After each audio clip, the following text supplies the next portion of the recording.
How do you derive the sine rule? Now, we begin by using a triangle here. You're given length of side and the opposite angle.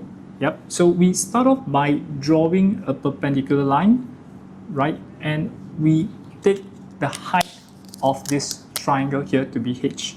So let's begin by focusing the triangle on the left-hand side. We say sine of angle A is opposite, which is h, divided by hypotenuse B, h over B. Now, let us make h as a subject.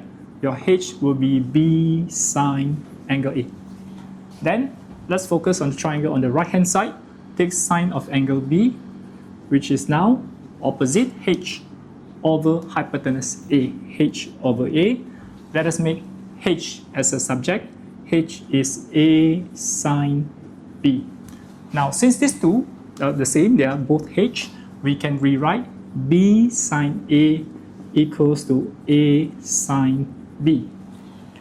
At this stage, you can decide to cross over whichever first. Maybe I do sine A divided by A equals to sine B divided by B. This is one version. When we want to find angle, you can also invert and write A over sine A equals B over sine B. But the formula list given in SPM is the second one, so I'm going to highlight this. This is your sine rule. You can extend this to C over sine C, but that wouldn't be necessary. Just these two will do.